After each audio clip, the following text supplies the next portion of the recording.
Oh, those ants. So busy getting stuff done. Um, I Yeah, this was from the Mogul Brothers collection. So this was a film library in New York City where you could rent or purchase films, and you could show them at home or at school or wherever. Anyways, I'm Skip Alzheimer, and welcome to the AV Geeks Lunchtime streaming show, where we show you films like this. And that was probably from the 30s, and there was no sound. And the original film was probably, it could have been from the late 20s. Not quite sure, but let's see. What do we got going on? So many things today. So many things. So behind me is a film scanner, the Cintel, Blackmagic Cintel, and which we have hooked up to a computer right there, which is then hooked up via HDMI to a box over here, and it's going into this computer, and so we're kind of streaming as we digitize.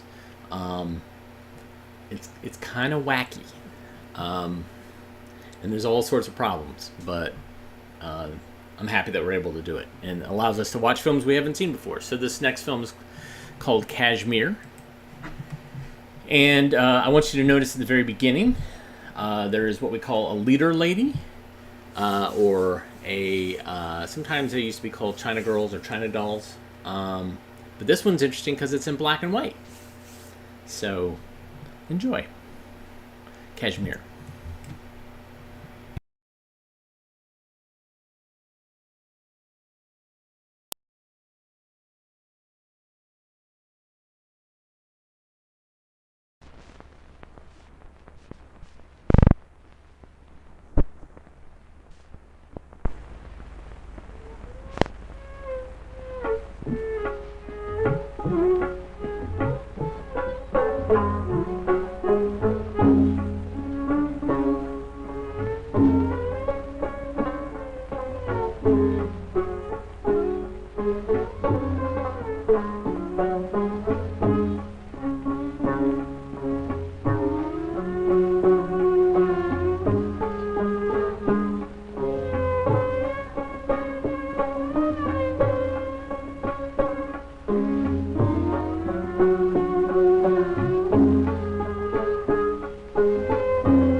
Alıyor, alıyor, cur cur, alıyor, vanilsa, alıyor, cur cur, alıyor, alıyor, alıyor, ittifak, alıyor, alıyor, alıyor, alıyor, alıyor, ya Şahi Hamdan, ya Şahi Hamdan, ya Şahi Hamdan, yap bir tezkir, yap bir tezkir, yap bir tezkir, yap bir tezkir.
Ya Şahi, Hamdan, Zabıtar, star, south star, pull the star, south star, pull the star.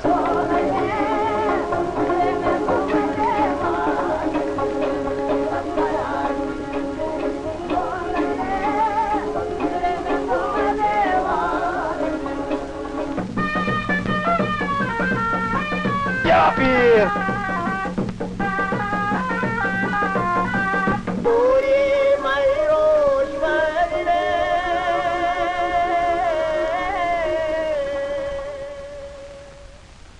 الله أكبر سبحان ربي العظيم سبحان ربي العظيم سبحان ربي العظيم سمع الله لمن حمده ربنا لك الحمد الله أكبر سبحان ربي الأعلى سبحان ربي الأعلى سبحان ربي الأعلى.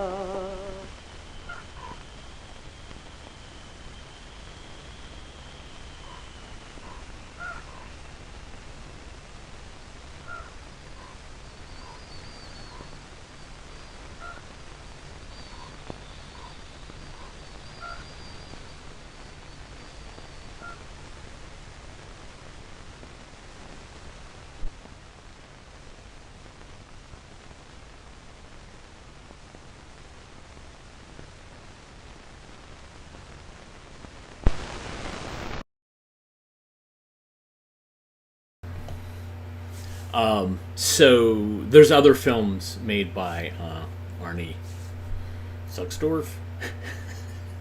I'm sure that's not how we're supposed to pronounce it, but there's one called Bear and the Hunter, and I think there's one called Grey Gull the Hunter, and they are these kind of non-narrative looks at different cultures hunting, and man, that was beautiful, so nice.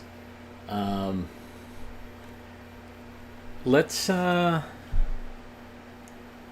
I think I might need some coffee. I don't know what's going on. Speaking of which, and I know it's because I don't think I slept really well last night. So this film's about your sleep and rest. Maybe I can learn something, pick up some pointers while I make some more coffee. Enjoy.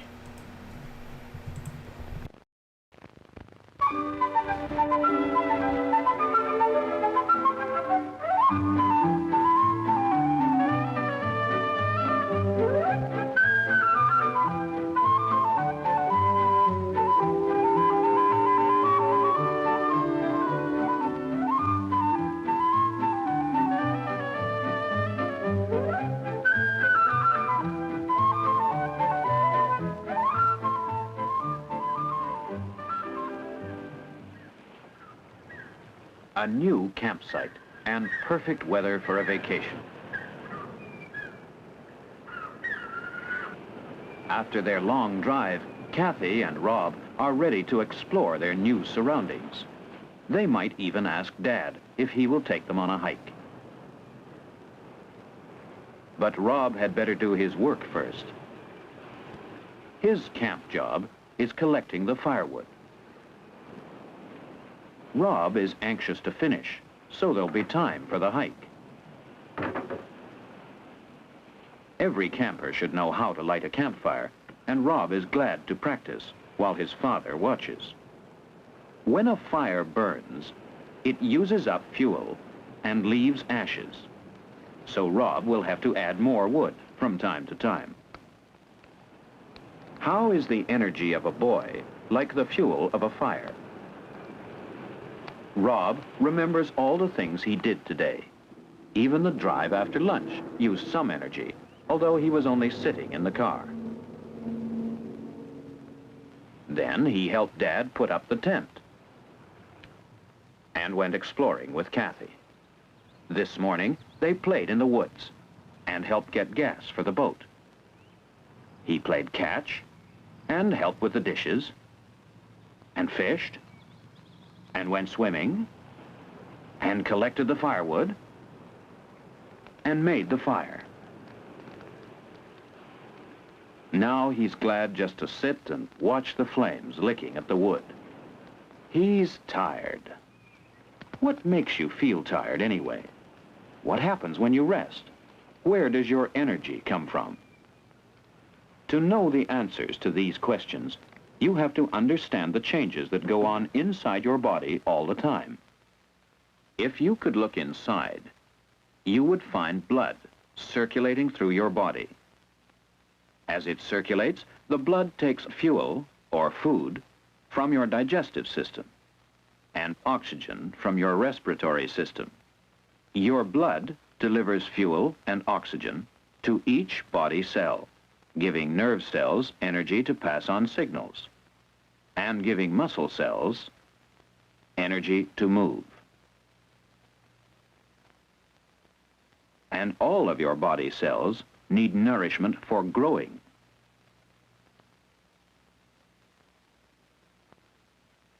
Every time muscle cells burn up fuel for energy, wastes are left.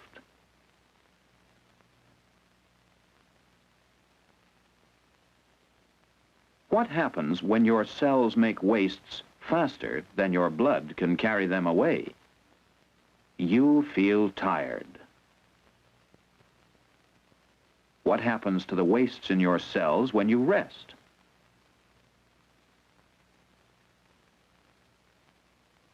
You feel better. When you rest, your body cells can use their food for repair and growth.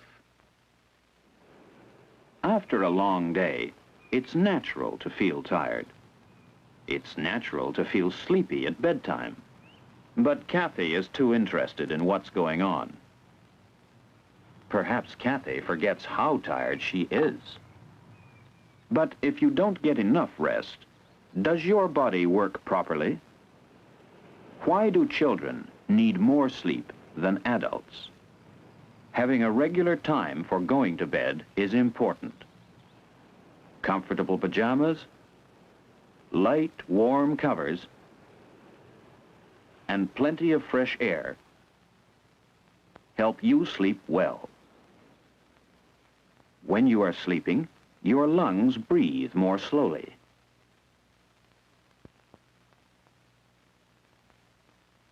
Your heart beats more slowly.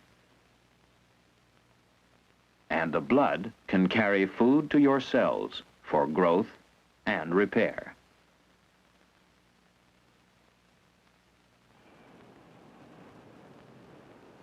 Rob knows that the best way to get to sleep each night is to have good bedtime habits. A regular bedtime, light, warm covers, and fresh air.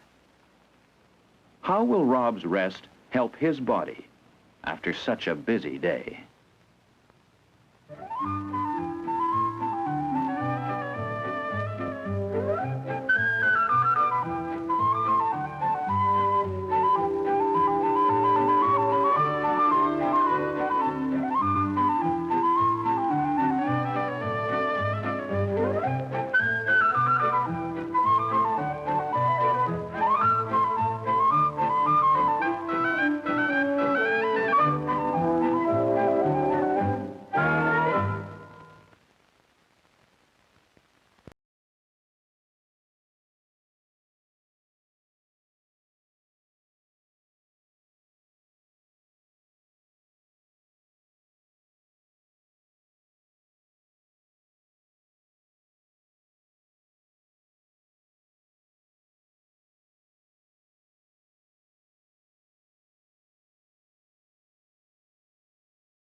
Sorry. Sorry. I was rewinding and got caught up in trying to find another film. Hope it wasn't. Yeah.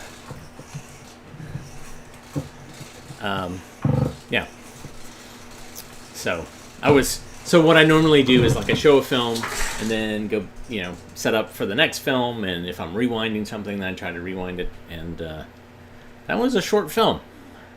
That was shorter than we normally expect. But let's make up for it by watching a film about school bus safety. It's been a while since we've watched one, and I think it's time. Safety on the School Bus. Enjoy.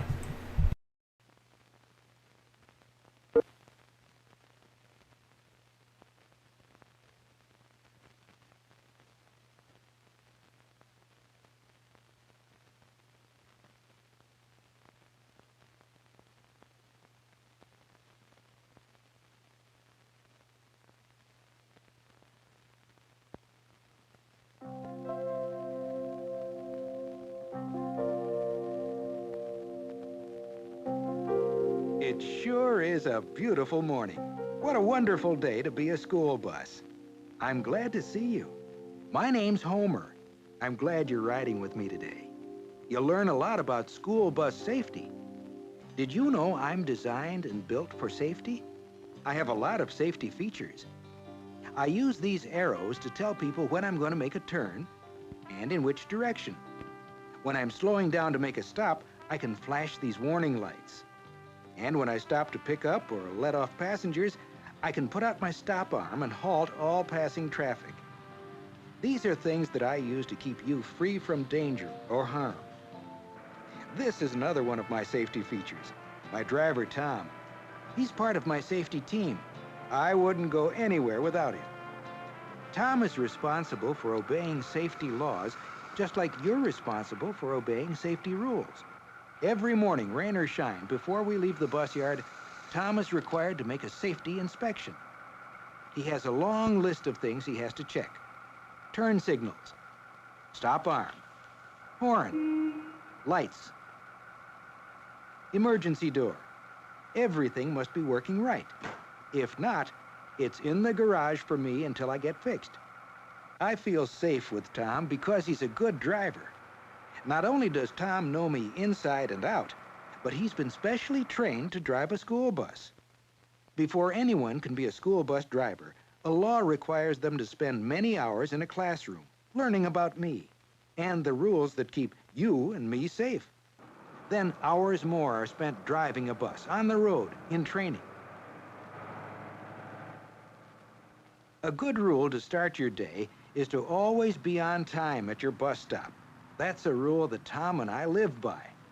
You see, our bus route and schedule of stops is carefully planned by our school. That's so no one will have to wait for me for long. And so everyone I pick up along my route will get to school on time. If I'm late, then everyone is late. Waiting for your school bus with friends and classmates can be fun. But a bus stop can be a dangerous place. In games, safety is often forgotten. And you can always be hurt by the unexpected. Older children should always look out for younger children. No matter what the reason, no one should ever go out into the street. When you see your bus coming, stay back from the curb until it has come to a complete stop. Only after your driver has opened the door and waved you aboard should you move toward the bus. Take your time. Don't rush. There'll be a seat for you. And help the little ones up the steps. Paul always waits until his little sister is safely aboard her school bus before he walks to high school. If you miss your bus, there's not much you can do. To be safe, return home. Maybe your parents can take you to school that day. Not all school bus safety rules are rules to prevent accidents or injuries. A few are simple rules of good manners, like keeping your feet off the seats, helping to keep the bus clean by not throwing trash on the floor, and remembering to take with you what belongs to you.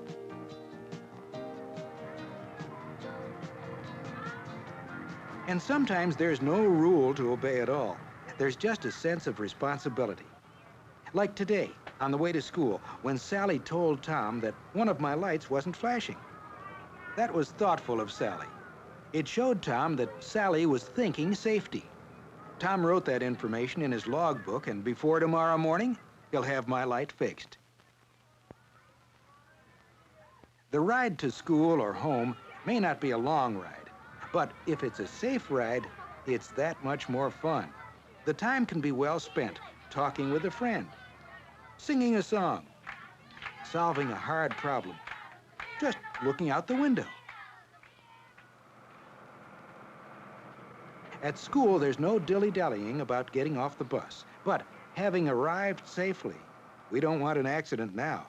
So every morning, we're met by a safety monitor who oversees our unloading and helps our smaller riders off the bus.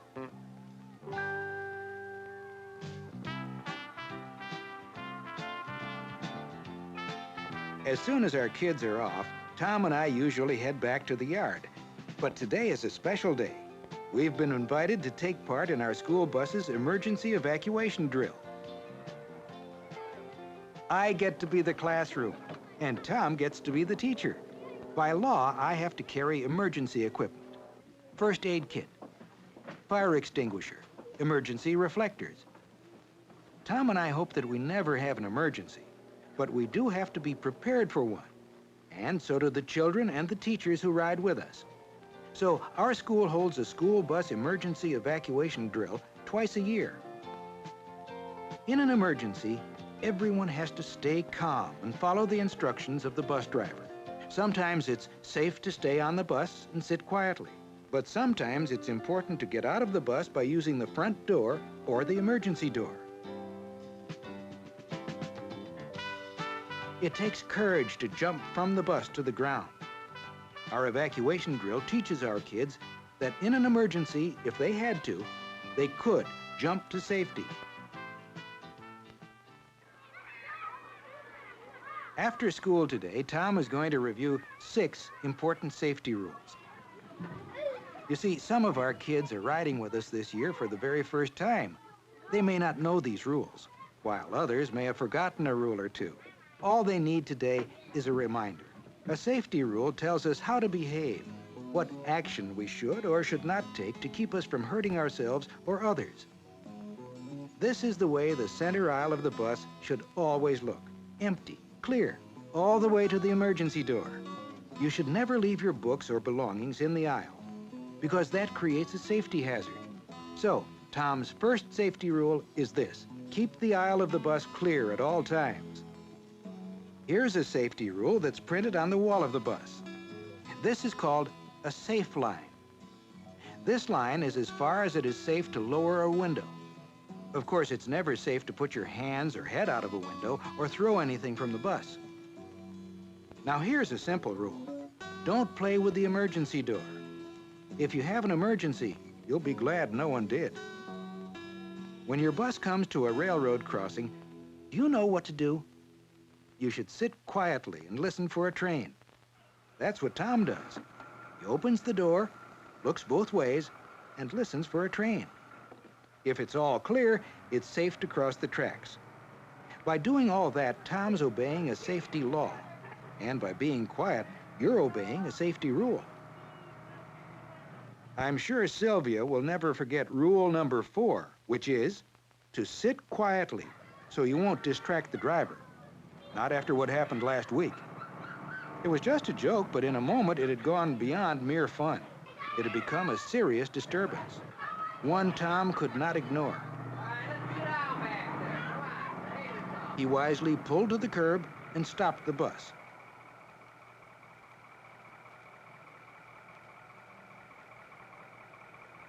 It wasn't pleasant for Tom or the kids, but an important safety rule had been broken. Do you remember what it was? Tom's last rule is this: when the bus is moving, stay in your seat. Your driver may have to make a sudden stop or turn unexpectedly. You could be thrown down hard and hurt more than just your pride.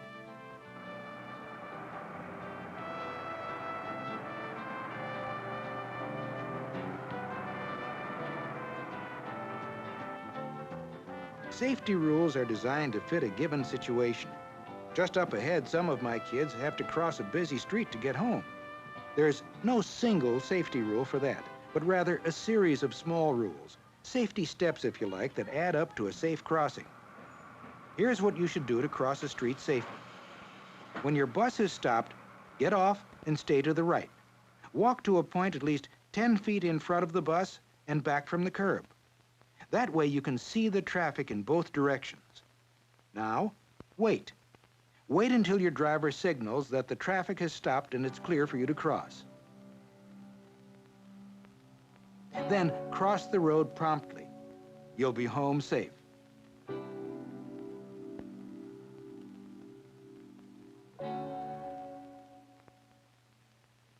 Our journey is almost at its end. It's been nice having you ride with me today. I hope you remember those 6 important safety rules. 1, Keep the aisle clear at all times. 2, don't lower the window below the safe line, and never put your hands or head out of the window. 3, don't play with the emergency door. 4, when you come to a railroad crossing, sit quietly so your driver can listen for a train. 5, sit quietly so you won't distract your driver. 6, when the bus is moving, stay in your seat.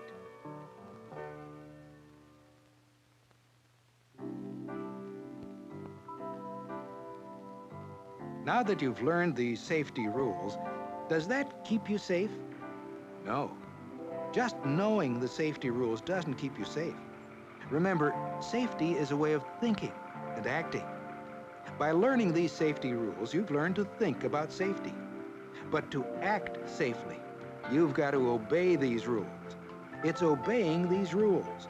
That's what keeps you safe.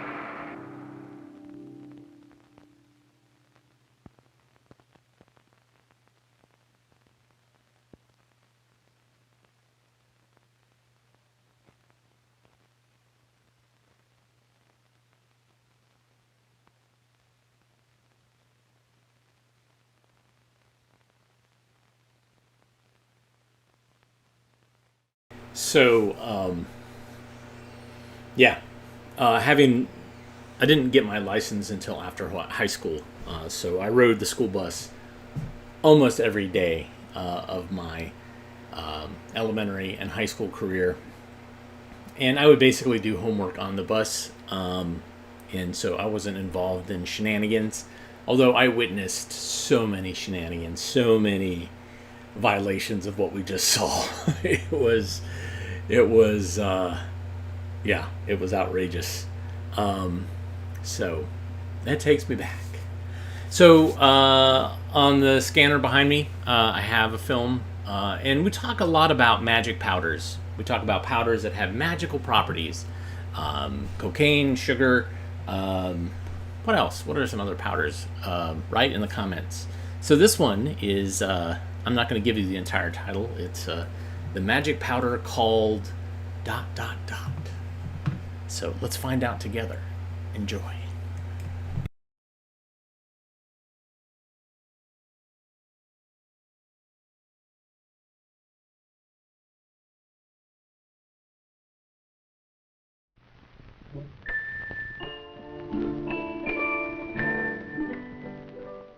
This tranquil pond was once a hole in the ground, where giant machines dug deep for its bounty of stone.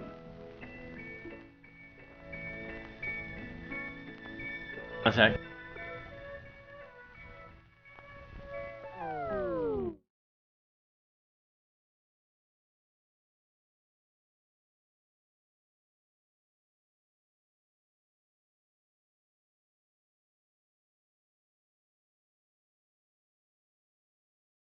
Hold on, sorry.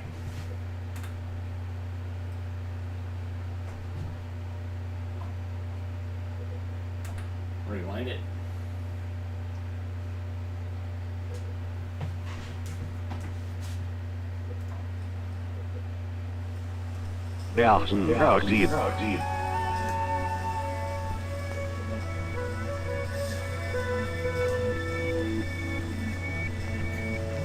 So the film was laying on something that was inhibiting the sprockets.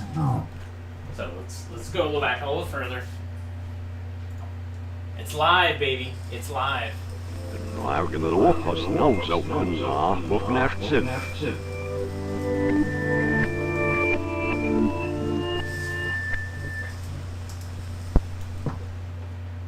Try it again.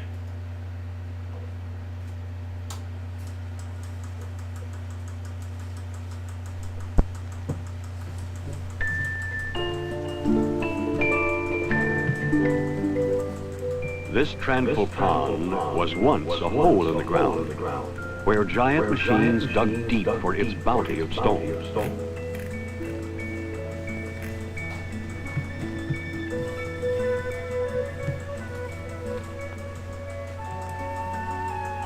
These gardens hide the scars of years past, when a young industry, impatient to grow, drew its sustenance from the earth and moved on. The bed of this lake once stood dry, yielding an abundance of the special stone that held the seeds of bridges and highways, buildings and dams.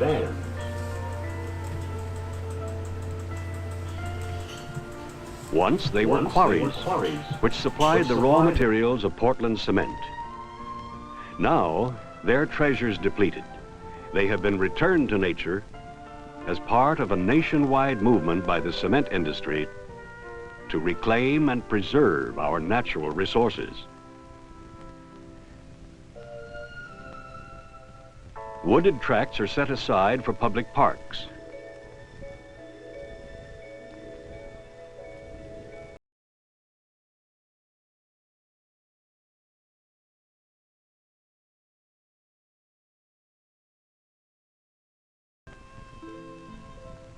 And game fish thrive where once the big shovels dug.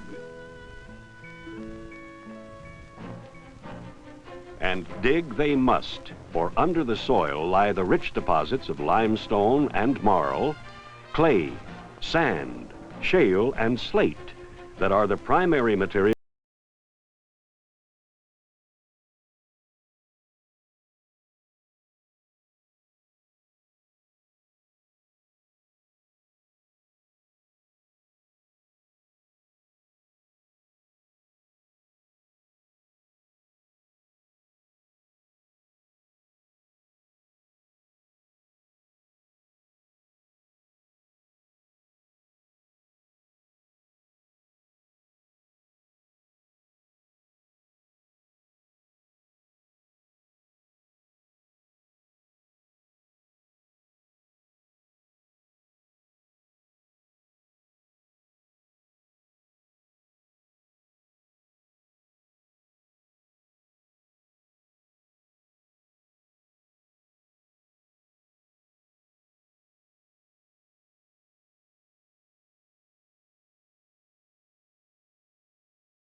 fresh water and carries away the waste.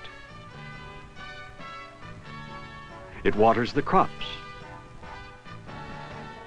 controls floods,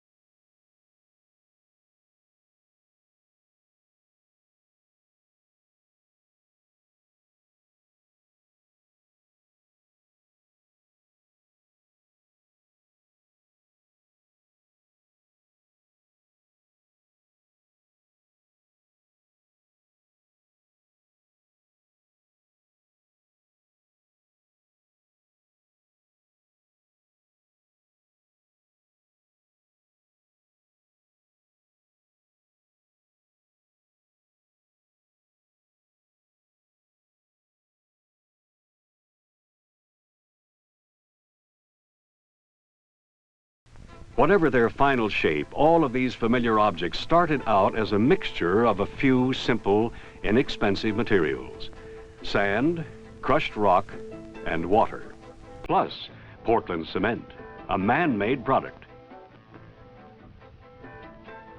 When mixed in the right proportions, it can be cast into any shape or form desired in construction. The mix begins to harden almost at once. And when properly finished and cured, becomes the stone-like mass we know as concrete. The key to this transformation is that fourth ingredient, Portland cement. Finer than the most expensive face powder, Portland cement is the critical substance that binds the elements of concrete together. It is manufactured under rigidly controlled conditions from some of the most common materials in the Earth's crust. It is called Portland cement because the English bricklayer who patented it in 1824 thought the concrete it produced resembled natural building stone found on the island of Portland. Portland cement, therefore, is a type of cement, not a brand name. Virtually all cement used in construction in North America today is Portland cement.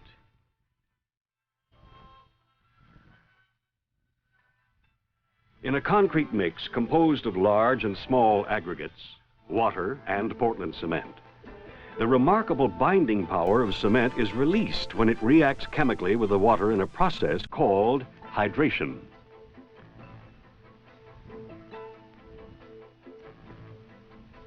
The cement and water combine to form a new compound called cement paste. This paste completely coats every stone and every grain of sand and fills the spaces between them.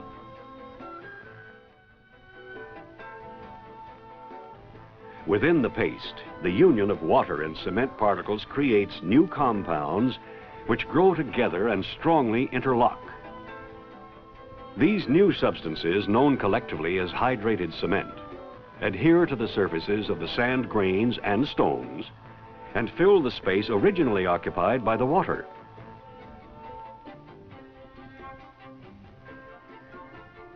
Soon, the entire mass is bound together in a solid, rock-like structure.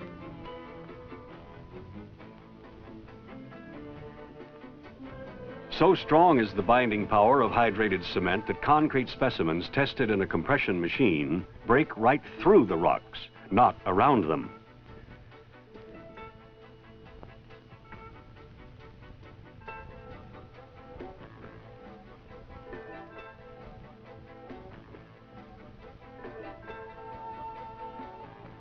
This strength will increase even underwater, for cement will continue to hydrate as long as moisture is present.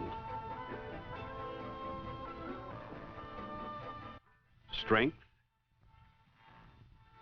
durability, workability.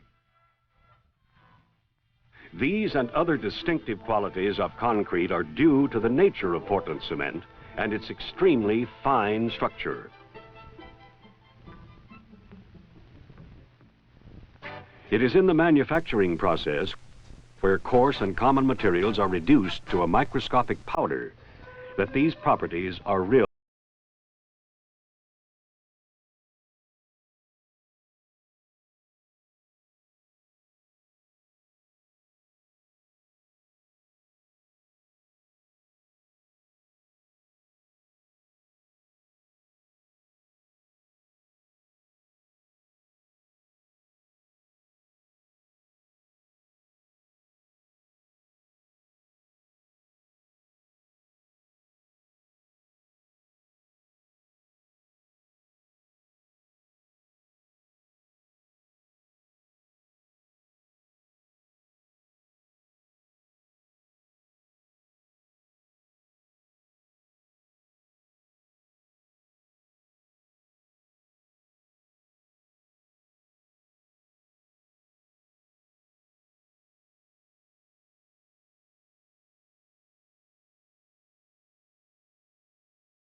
Energy, some plants route hot exit gases from the burning stage to the crusher and a rotary dryer when the raw materials have a high moisture content. From the primary crusher, the material usually travels to a secondary crusher, which further reduces it to a size generally not exceeding 3/4 of an inch. The crushed rock is then conveyed to storage areas where each material is stored separately.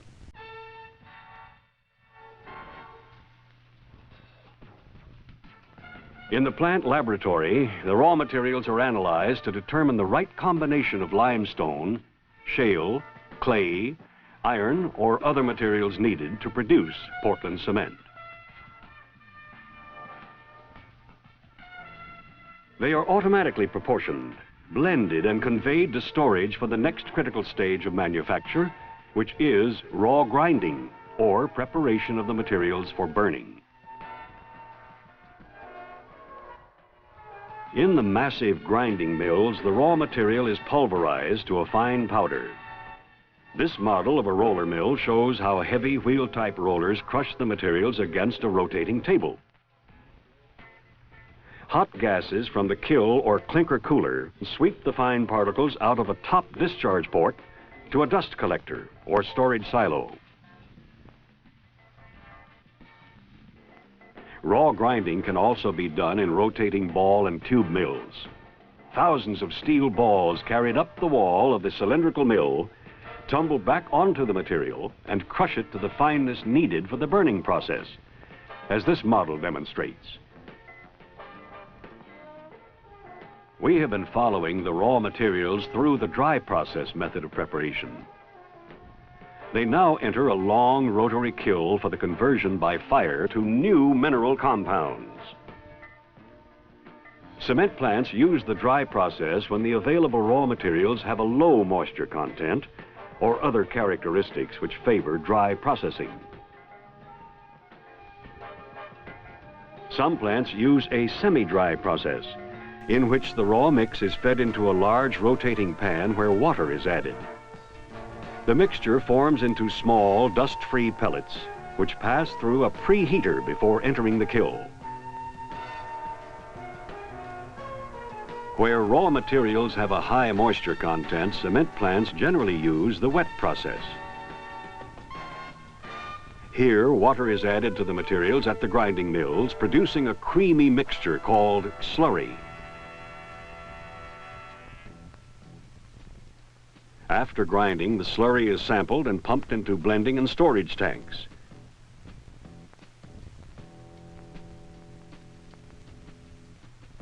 The mixture is stored in tanks under agitation until ready for the kiln. The rotary kiln is the heart of the cement-making process.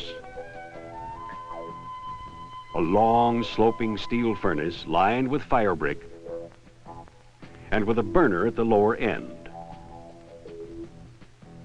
The raw mix in the form of powder, pellets, or slurry is fed in at the upper end and undergoes chemical changes within the fiery chamber as it slides and tumbles its way toward the burner. First, water, and then carbon dioxide is driven off.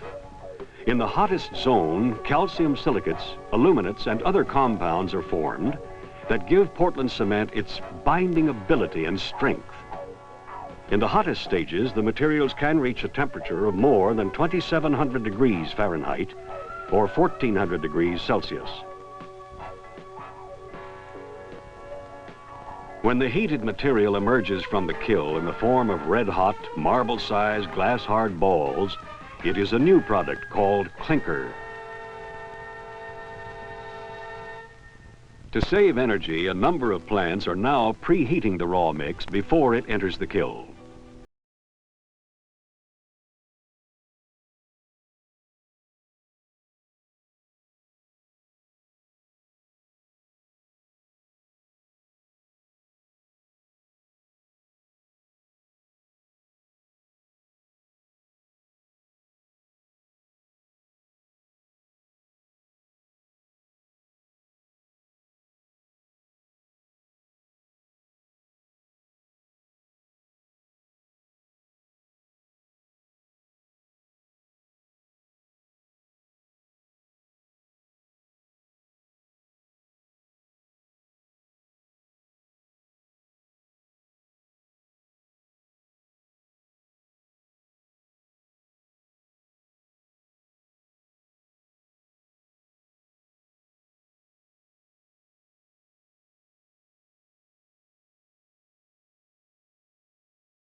fuel lowered fire brick replacement costs. Through the use of these highly efficient preheater systems, many cement plants have more than doubled their production output while dramatically reducing their fuel consumption per ton of cement.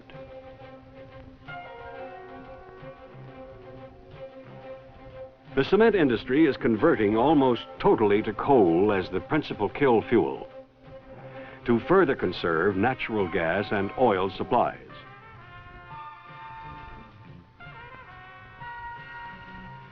In the central control room, all phases of production, from raw material crushing to kill operation, from cement storage to pollution control, are monitored and automatically regulated. Computer systems keep operators instantly informed on demand about conditions throughout the plant. They also provide automatic process control and operating and alarm surveillance.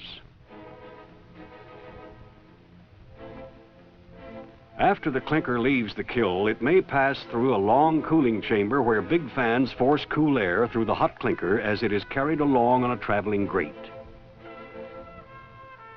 The heat removed is ducted to the kiln or preheater as combustion air.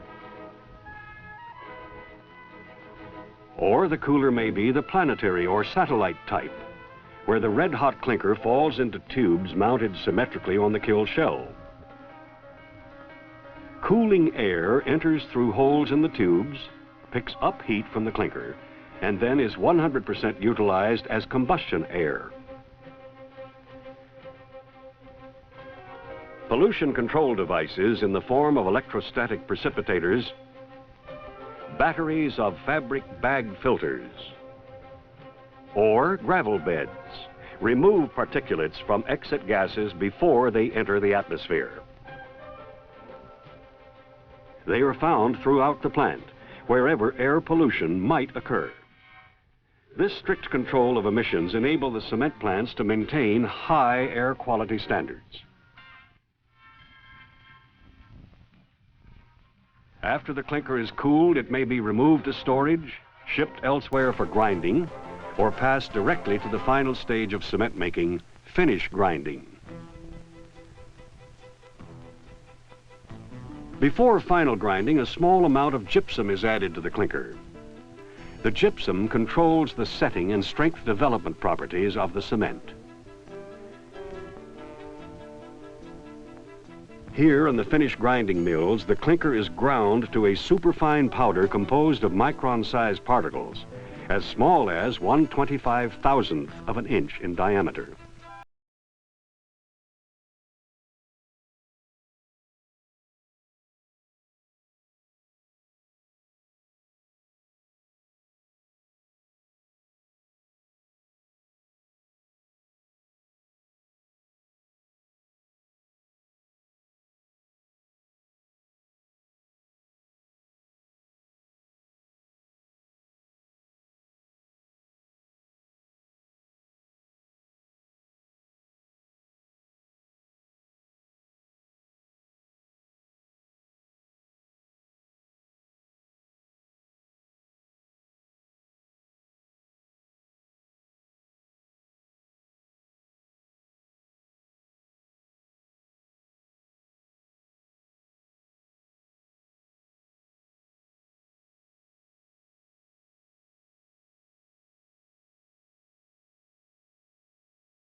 Though they may use different raw materials, machines, and methods, cement plants produce Portland cement of consistently high quality, no matter where and how it is made. This is because cement is manufactured to rigid specifications, which are carefully adhered to by all manufacturers.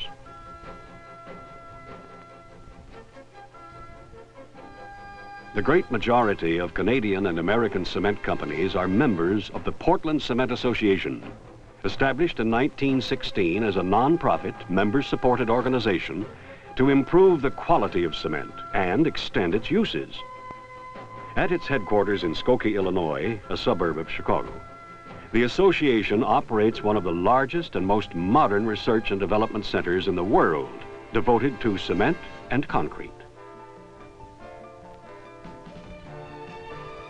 In specially built and equipped laboratories, engineers, scientists, and technicians carry on basic and applied research for the benefit of the industry and the general public. They search for ways to improve the quality of cement and lower its cost,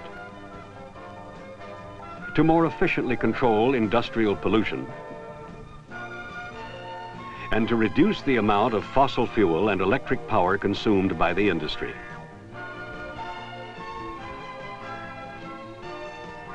There is continuing experimentation with low-grade fuels such as processed refuse and industrial byproducts.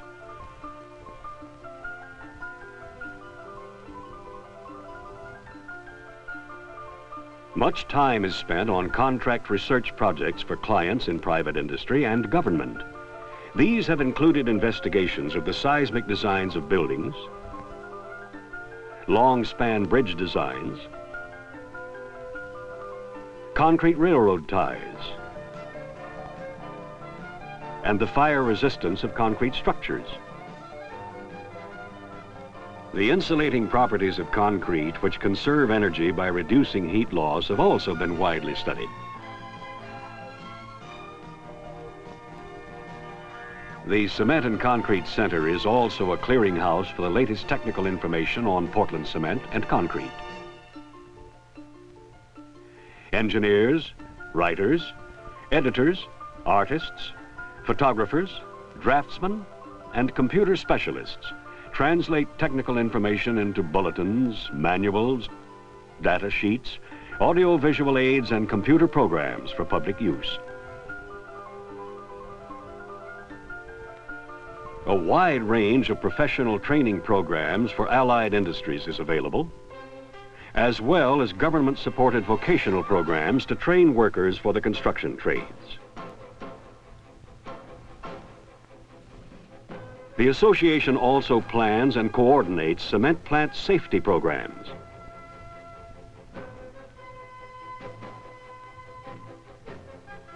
Scores of companies have received awards for outstanding long-time safety records, and every plant is proud of its continuing record of accident-free days.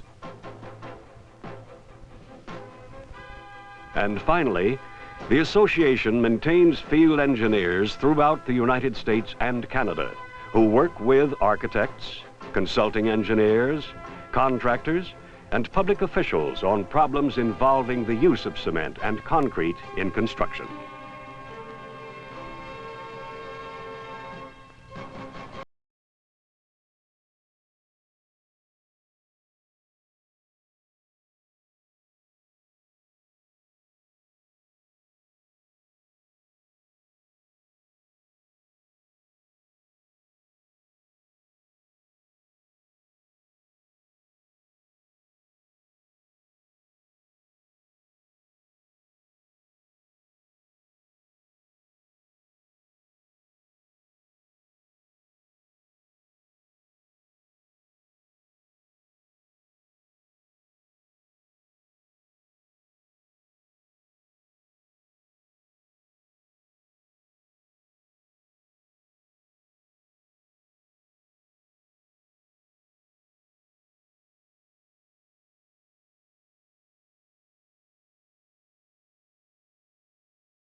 Yeah. So this is interesting. So it's in a film can, but it's got a hinge on it. It's very strange to have a hinge. I think it's problematic, actually. And then it's got a latch on this side. So I don't know if this was meant to be mailed, and then you would, like, tape it down. I don't know. Anyways, there it is. The magic powder called Portland cement. We did a pretty deep dive there. So Les Tremaine is who you guys have agreed that was the narrator. Yeah, he certainly has some interesting films on IMDb. And I remember him on Shazam, that horrible TV show made by Filmation. Anyways, thanks for tuning in today. In spite of me being a little tired, a little blurry-eyed, you can certainly help us by buying us some coffee at ko-fi.com/avgeeks. You can also help us by doing the thumbs up, or the like button, or going to avgeeks.com and buying some DVDs, or seeing some other things that we've done in the past. Thanks for tuning in today. We'll be back again tomorrow on Thursday. It is Thursday, right? I don't know what day it is. Yeah, Thursday. And we'll watch some more films. Everybody have a great rest of your day, and we will talk to you soon. Bye.